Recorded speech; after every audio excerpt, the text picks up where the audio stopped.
Hello and welcome to the Ham Radio Guy podcast. I'm Marvin and my call sign is W0MET.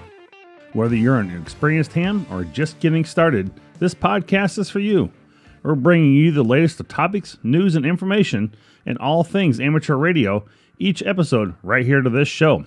This is episode number 38. Subscribe wherever you get your podcast, and you can now find us on YouTube podcast channel W0MET. Well, welcome to the show. One of the things I wanted to touch on, like I do in every beginning, is a product I've recently purchased and found to be very useful. Found to be very good for using in an SDR format. Is if you're into like an SDR play or an RTL type of SDR receiver device, that this little antenna you can find on Amazon is very small, it's versatile, and lightweight. It's easy to pack on trips and pack in your luggage. And I've included a link into it in the show notes. And again, it's kind of cool to take with you and be able to listen. If you want to be able to track a NOAA weather satellite or something like that, you can use it to use that as part of the receiver. Or if you just want to listen to SDR and you're out traveling and you want to take something light with you to listen to radio, might be a great way to do that. So you can easily suction cup it to the window of the hotel room, or just put it up on top of the window, and it should be able to receive. It's got a very broad range capability to it. So I hope you'll take a look at that. And again, a great little antenna for traveling or usefulness, maybe even at the house. Well, don't forget to sign up for the newsletter.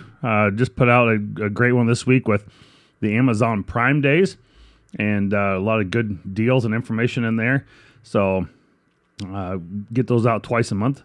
So you can certainly find the link in the show notes, and I'll be glad to have you there. Well, the other thing is the Ham Radio Guy podcast is sponsored by Dakota Lithium. We can't forget them. It's important that we get them into our channel here. And they are your ultimate outdoor power solution. Discover the ultimate outdoors indoor power solution with Dakota Lithium. Our lithium iron phosphate batteries deliver unbeatable performance and durability for all your adventures. With high energy density, long cycle life, they provide reliable power wherever you go, from camping to off-grid living.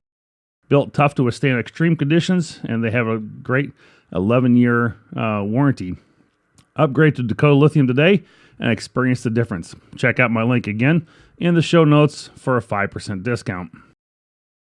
Well, something I think that is on everybody's mind, and I'm going to bring this to the attention because it's relevant as of just a day or two ago here, that, it's the global tech outage from CrowdStrike that everyone has probably had some effect of it, whether you went to the bank or you're trying to fly or traveling or just maybe your work computer, kind of the case with mine. But, it was a critical wake-up call, I think, for the importance of preparedness. And I don't usually go into a lot of this.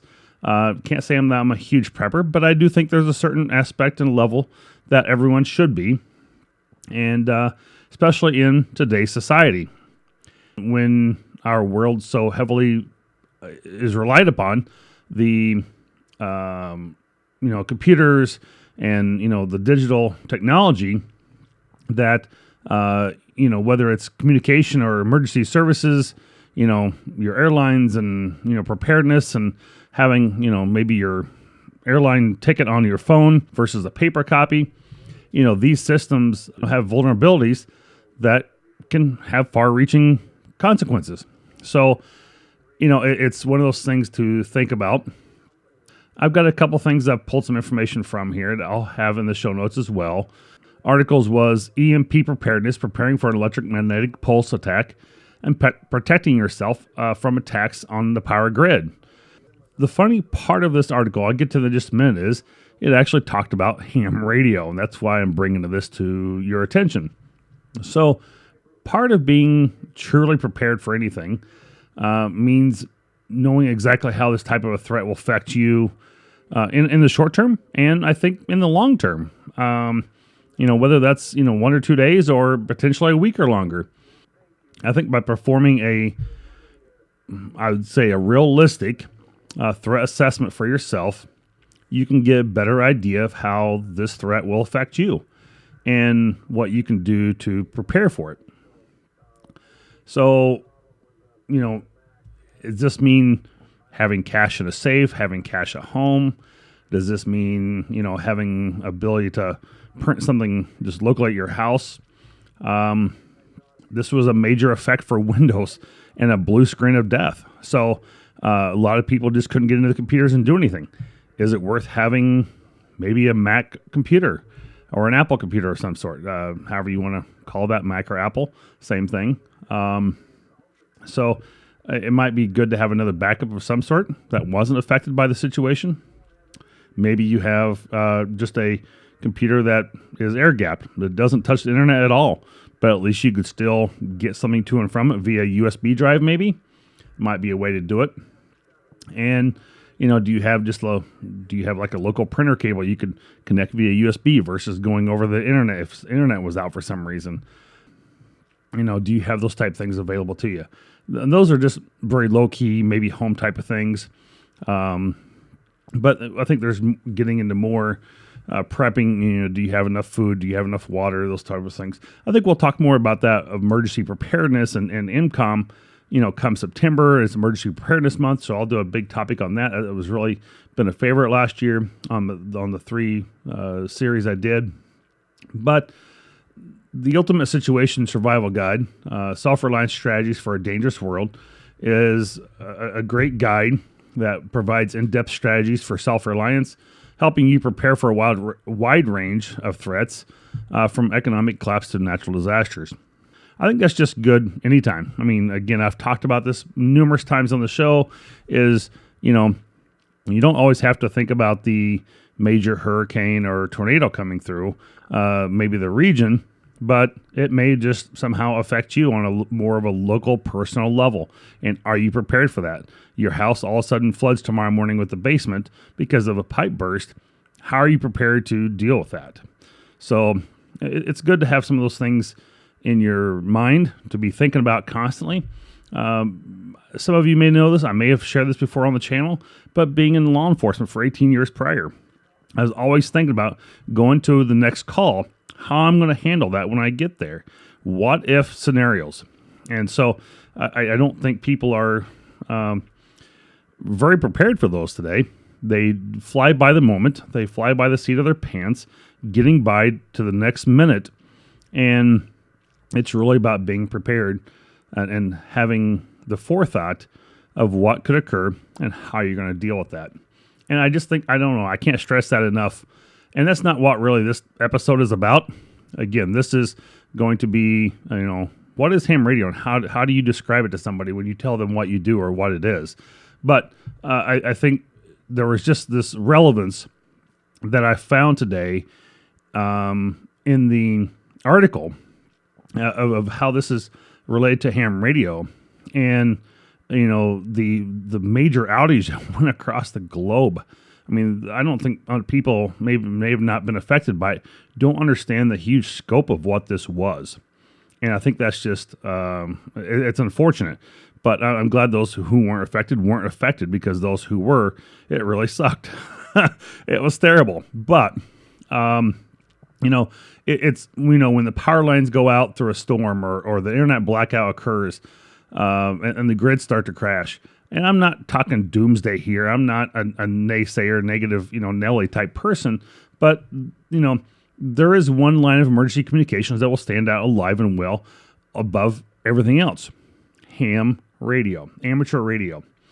And, it's a good survival plan that must include some type of emergency communication equipment and the ability to send and receive information after the grid goes down. So, maybe you're not into ham radio and you're listening to this podcast and you go, oh, well, what about this? So, it can be really vital to surviving that situation, or being able to get a message out to family, friends in another area that you're not there, through, different gateways that we can make that happen through ham radio.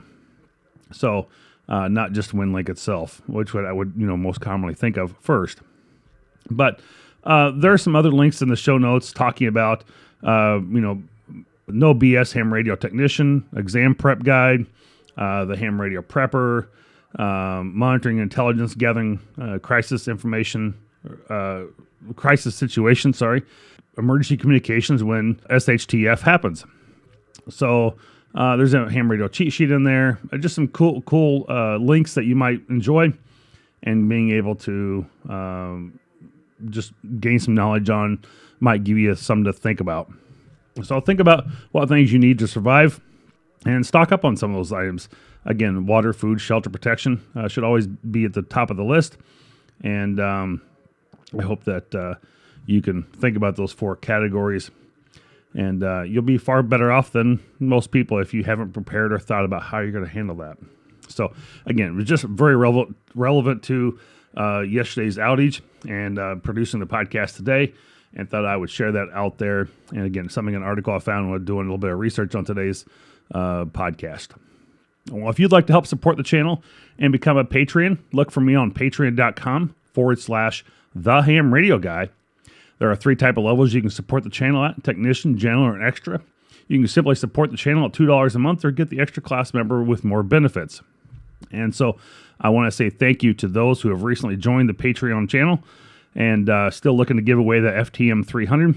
So if you're interested in helping support this channel and keep this podcast going, I really appreciate it. Made some huge improvements. Hopefully the sound is a little bit better in this podcast itself. Looking at some changes recently, and so hopefully that will be better as well. But thank you for supporting the channel. I appreciate them out there who have joined, and appreciate the extra subscribers to YouTube as well. I had a kind of an influx of people recently join the channel, and I want to say thank you to all of them. Well, our top news story this week, we'll get into some news here for July 20th, 2024.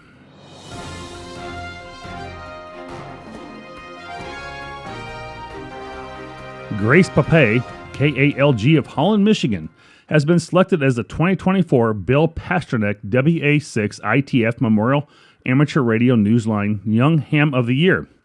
Grace, being 18, is the daughter of Doug Papay, K8DP, and Carrie Papay, K8CLP. Hoping to get her on the show here, reaching out to her to see if we can get her on the show as a guest, and we'll be hopefully talking with her very soon. That comes from Amateur Radio Newsline. Another interesting story this week. Was quite interested in this one. Mysterious etchings reveal Lehigh's ham radio legacy during a recent renovation at Clayton University Center. Mysterious letters and numbers were discovered etched onto the wall of a sealed 5th floor room. These are ham radio call signs and remnants of Lehigh University's Amateur Radio Society, established over a century ago. This club has enabled students to communicate globally with fellow radio enthusiasts. The call signs, first documented in the brown and white in 1920, have sparked a nostalgia for alumni like Daryl George of 69 and 78G, whose call sign was W83EMX, was found on the wall. Although George doesn't recall carving it, he remembers the room as a storage space for the club, equipped with a roof antennas capable of reaching Europe.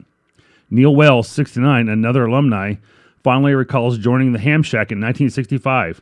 He admired the antennas on the roof maintained by courageous members. This discovery has rekindled memories of a vibrant community that once thrived across the campus. And finally, our last story for this week, the International Lighthouse Ship Weekend.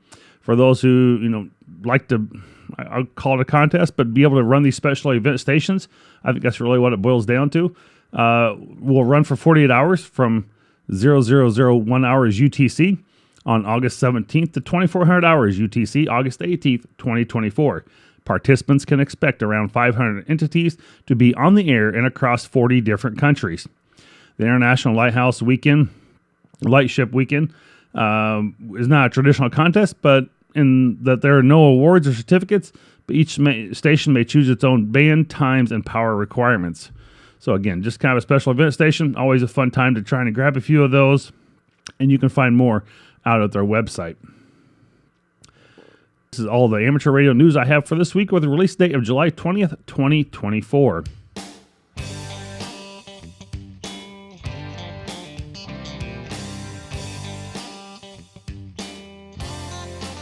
If you're new to the channel, or you've been a listener for a long time, and maybe you're a technician, been there for a while, looking to upgrade your license. If you're looking at getting an upgrade or learning more about HF operating, head over to Ham Radio Prep. Check out their multiple series of courses. Save 20 and discount on everything with code HAMRadioGuy. Grab your smartphone or tablet and download their app. It is free for iOS and Android. And thank them for helping sponsor this channel. Check out Ham Radio Prep. Get your license or upgrade there. And check out their other courses available. Again, you can find those links in the show notes description. If you ever have any questions, please feel free to reach out to me, W0MET, at the Ham Radio Guy. This is the question I started thinking about. Quite often I'll try and tell someone, that I like doing ham radio, and they go, "What is ham radio?" I'm curious to see how I can get some comments on how do you describe ham radio. When you tell someone you do ham radio, what do you tell them? How do you describe it to them? And so, what is ham radio? It's also known as amateur radio, and I will always kind of spell that out for them. I really think ham radio is a hobby and a service that allows people to communicate over radio frequencies. And today it involves, I would say, 5 major elements, and we'll kind of go into them a little bit.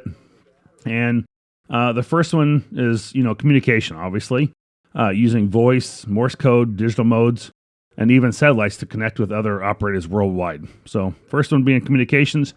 Second one is kind of emergency preparedness, emergency services, providing that critical communication during disasters when regular systems fail. Third, technical experimentation involving antennas, radio equipment, software-defined radios, soldering, small hobby projects, radio building, antenna building, all kinds of technical experimentation there. And I think that's kind of growing. A lot of people are getting into that more and more and finding ways that they can make things work. There's a community and learning ship to it. Joining clubs, participating in contests, sharing knowledge, field days, public events, parades, bike-a-thons or bike races of some sort, gravel rides. There's a community involvement aspect of it that we can certainly get into, and that a lot of people, including myself, enjoy being a part of. And then the other part is kind of a digital mode. Did speak about that a little bit about communication, but it's using things like FT8, D-Star, Yaesu System Fusion, PSK31 for maybe more efficient communication.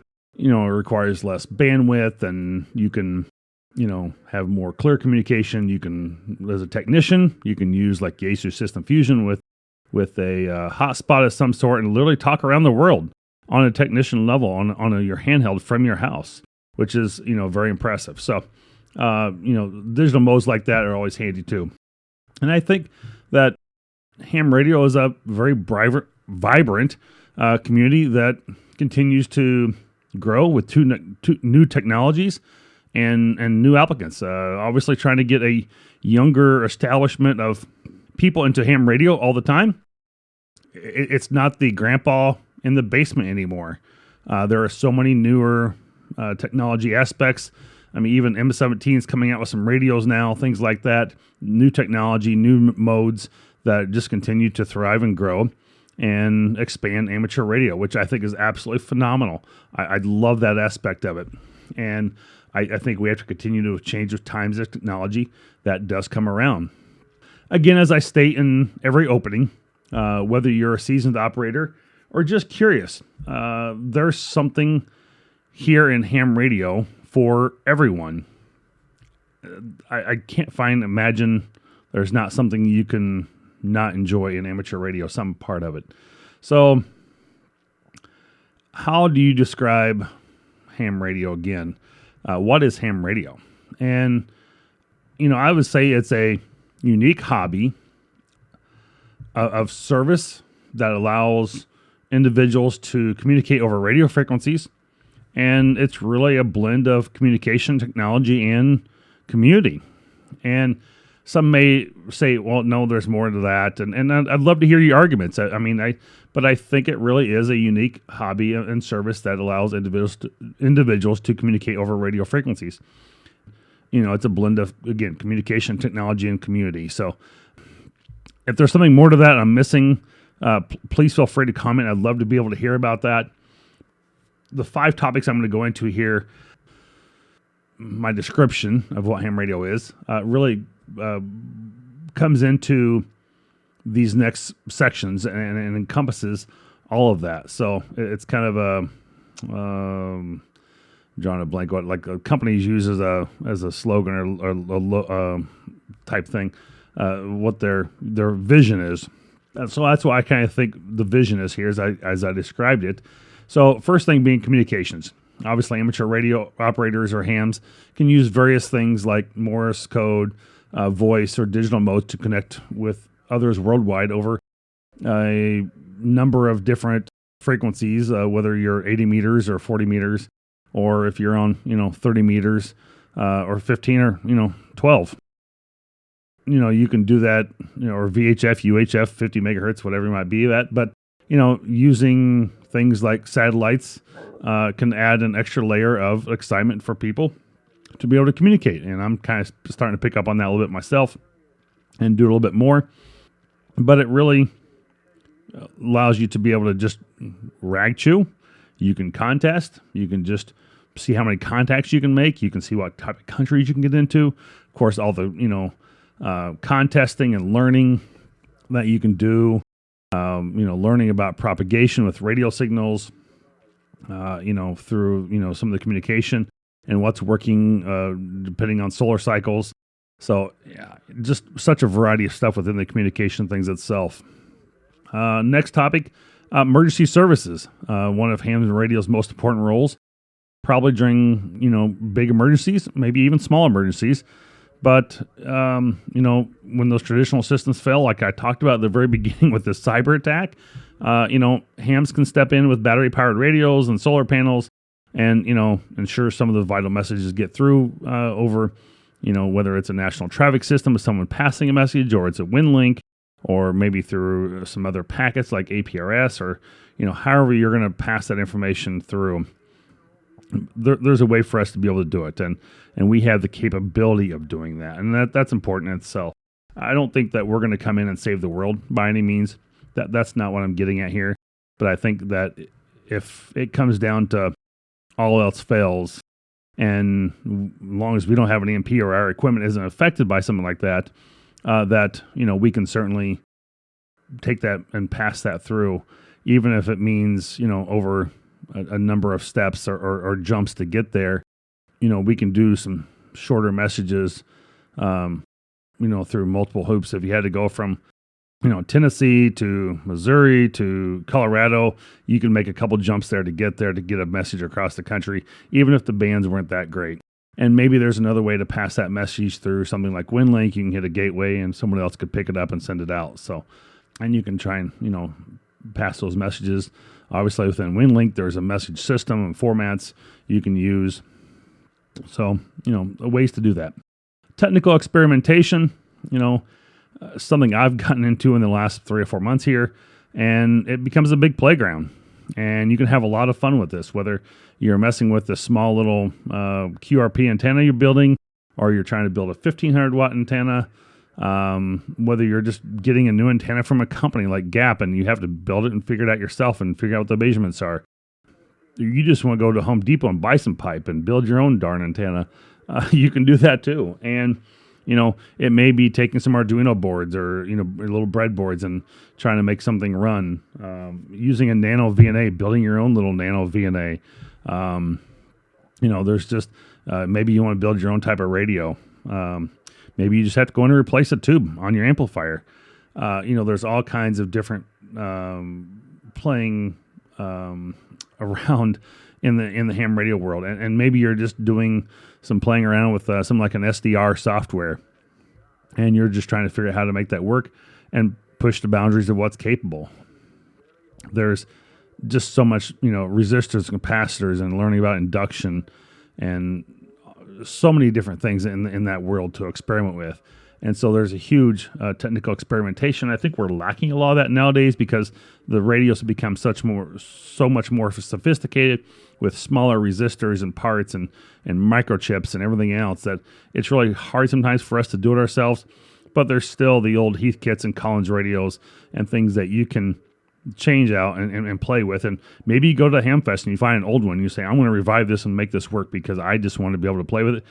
If I blow it up or something and let the smoke out, so be it, but you were able to try it and play with it and learn something new. And I think that's cool too. So, there's a lot of playing around that you can do in amateur radio. The community and learning aspect of it, whether it's joining a club or participating in a community event like a bike ride or a Christmas parade, or, maybe it's a field day event, could be a club contest type of sense of community. Some clubs are, like DX clubs, and some are, maybe field day clubs, and others might just be doing contests in general of other sorts. There's always a space for learning and sharing knowledge and getting to know other amateur radio operators. And I think that's a huge part, just not over the radio, but you get to know them locally and get to know who they are and rely on each other for doing an antenna building or a Project Saturday type of day. There's so much more to it that you can't put a price on it. It's huge to have that local community involvement with amateur radio, whether it might be you're supporting a local school or maybe you got, VE testing that you're doing. Maybe you become a VE with them and you're as part of the team. Maybe you're doing instructors course and teaching others about ham radio.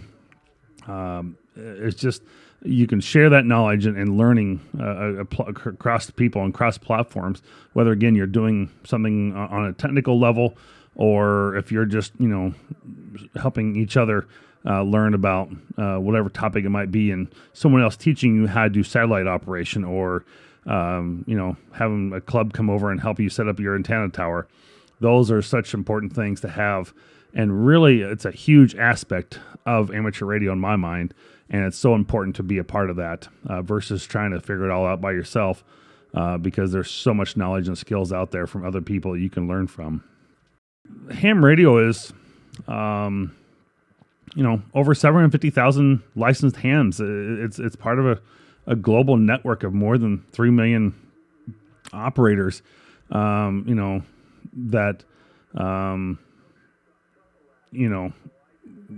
that you can talk with around the world, and you can, work all those different frequencies and test ranges and, provide that service to the public. And it's a thriving community that continues to grow, and it's engaging, and it's a lot of fun. So, those are my, call it 5 major elements, I think, of what is ham radio. And, the couple things on this too is that, ham operators can use up to 1,500 watts. We'll talk a little bit about some power and privileges here, but you can use up to 1,500 watts on some bands. And to put that in more perspective is like your little handy talkies are only, maybe a CB is like at 4 watts. Or maybe 10 watts for some radios. GMRS is like, FRS is like 2 watts, 25 watts on GMRS on like a mobile. And having so much more power, whether it's 500 watt amplifier or 1,500 watt amplifier, this power really allows hams to communicate across continents with their own equipment. And it's not everything. I mean, your antennas can make a huge difference, and a lot of people get by with 100 watts in a wire, no doubt indeed. But, we do have a lot more wide range of frequencies available to us.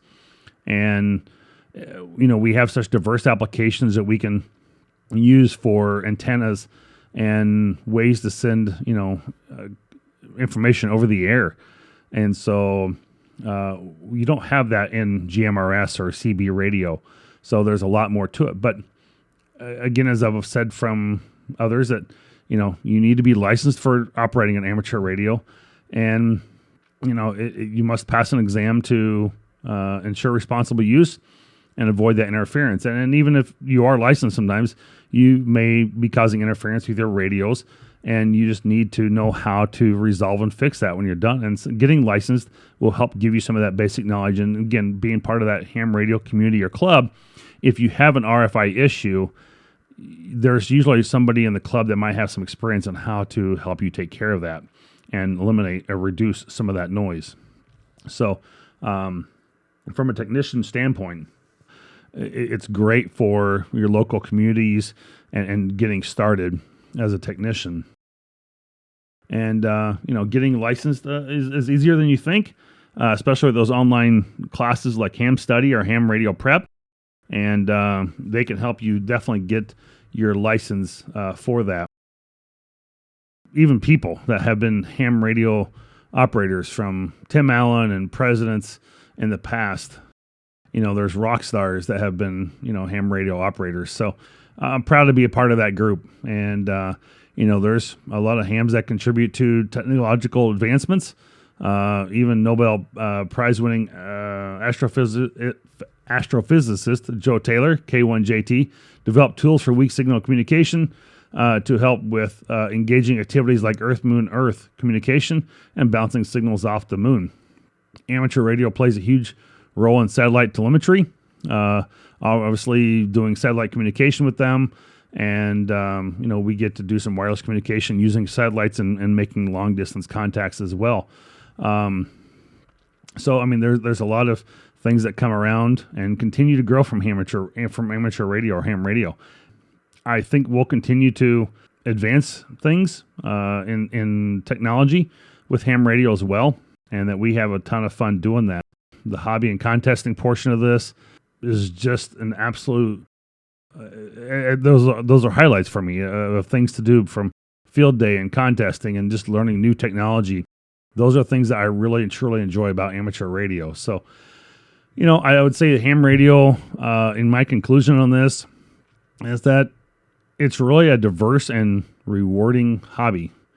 Whether you're interested in emergency communications, technology, making new friends, there's a place for you here in amateur radio. And if you're ready to dive into this exciting world, again, I ask, if you aren't already, you go get your ham radio license through hamradioprep.com, and you can find a discount on my show notes here.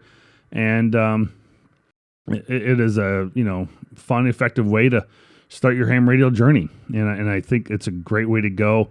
Again, it has so much more power than some of the other radio services, and it can be a lot of fun. You take some time to explore this world a little bit, think about it. If you have any questions, please feel free to reach out to me, W0MET, at thehamradioguy.com, and I'll be glad to help you out. Well, thanks for joining me today on this podcast. Until next time, I say 73 on this part of the podcast. We'll get into a few more things here real quick. Looking for all things ham radio related, visit the Ham Radio Guy website at the patreon.com/the Ham Radio Guy for informative content, product reviews, exciting blog posts. Join the conversation on your favorite podcast platform and stay up to date with latest trends and news in ham radio around the world. Connect with us on Twitter at the Ham Radio Guy for even more updates and engaging interactions. And don't miss out on the fun and knowledge and sharing. Subscribe to the Ham Radio Guy newsletter today. Again, find those links. As always, we can always go out to the ARRL Hamfest schedule for local Hamfest near us. And I'm going to have to go find that real quick. I thought I had that in my notes for the day, and I didn't for some reason, so that's fun. But the nice thing is I always have a short link in my show notes, easy to access and get to. And if you haven't found your local Hamfest near you, the first one's coming up from here will be Huntsville Hamfest, August 17th and 18th, the ARRL Southeast Division Huntsville Hamfest. And August 22nd to 25th, you'll find me there at the Northeast Ham Exposition, the ARRL New England Division Convention. And September 28th, Red Rivers Radio Amateur Radio Hamfest will be in West Fargo, North Dakota, and that's the Dakota Division of ARRL conventions. And October 18th to 20th, PacificCon will be coming out to the California area there, and the ARRL Pacific Division Convention. So Hope you'll visit one of those. We got that information there for you on the different Hamfests coming up in the near future here. So usually some good deals there, and certainly some good some ways to check out friends and ham radio if you've never been to a Hamfest. Find one locally. Sometimes some smaller ones near you, and it always works out good as well. Well, if you enjoy the podcast, we'd appreciate if you'd become a subscriber wherever you get your podcast. You can rate and review the show. Go out to Spotify or Apple Podcast, and give us a thumbs up or be a like, and be share us out on let others know that you like this podcast, and be sure to follow us on Twitter or patreon.com/thehamradioguy. And again, you can always find me on YouTube now with the podcast audio as well on the W0MET channel. I hope that you learned something as well this week that will help you in your ham radio operations. And if you have a question or comments, please leave them on Twitter or podcast platform, or email me at W0MET@thehamradioguy.com. Well, as always, this is your ham radio buddy in the chair and on the air, the Ham Radio Guy. I say 73.